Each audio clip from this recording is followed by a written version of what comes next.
Hey y'all, it's Nancy, the Handy Scandy, here for Whimsy Stamps. Thanks for joining me today. Now, I was going through my stash in preparation for this video, and I was going through my background stamps that unfortunately don't get a lot of love.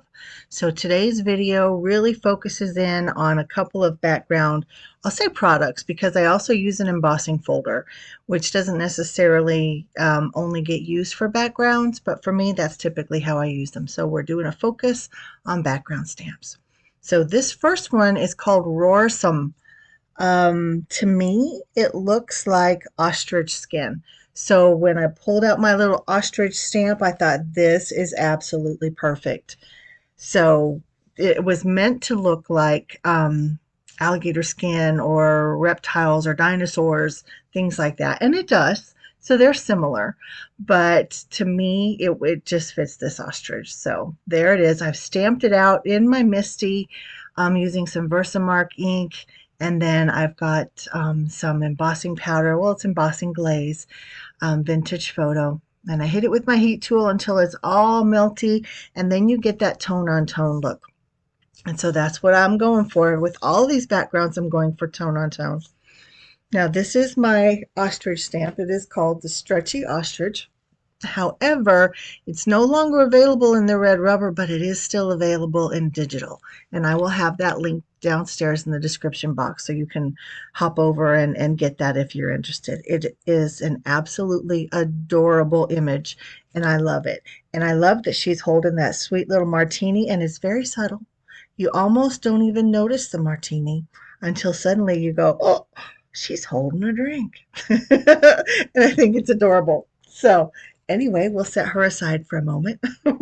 Continuing on this background. So I've got the ostrich, I'm just going to call it ostrich skin, stamped out and heat embossed.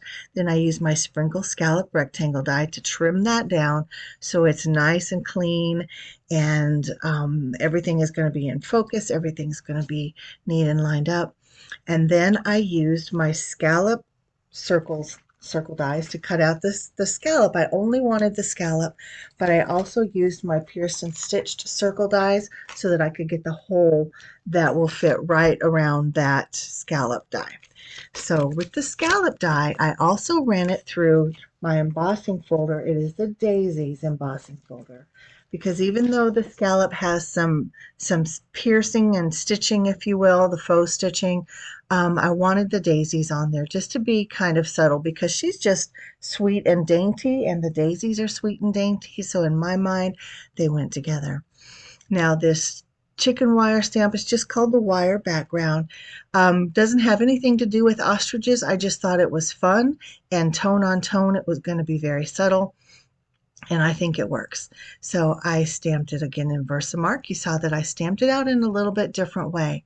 Instead of using my Misty, I just put it flat down on my work surface, inked it up, and then I took the paper to the stamp. That is my preferred way of stamping with a background stamp, though I know a lot of people use their Misties, and so that's why I went with the Misty for the first one. But typically, if I'm just in my craft room by myself stamping and I'm using a big background stamp or just a big stamp of any sort, I usually will do it just like you saw. Now, my camera ran out of space, so I lost a little bit of footage there, but I'm about to color her up, and you see that my ink isn't quite dry. I'm getting some smudges there, so I hit it with the heat tool.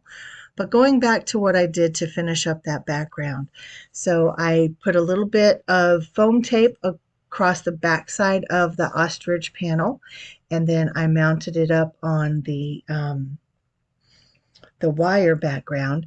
Now what you did not see is that I did ink blending on all three elements to that background.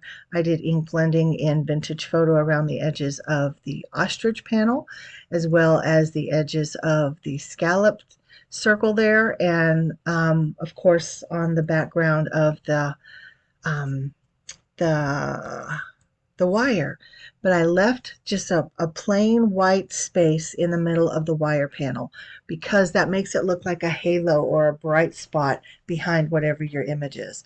And basically, in doing all of that with the die cutting and the layering, that's creating a focal point, and that's why I'm going to put my ostrich in that space. but I'm doing all of that with the backgrounds to support my beautiful little ostrich, and she is gorgeous, and I just love her. So we'll get back to the card. I also did a little bit of splattering with the vintage photo, and then on the inside, I used the sprinkle scallop rectangle die, and I cut out another panel of that cream cardstock, and I did some ink blending around those edges and did some splatter on that too to coordinate with the front. So I think that is everything to do with the card base itself and those beautiful backgrounds. And so again, I hit my sweet little image with my heat tool.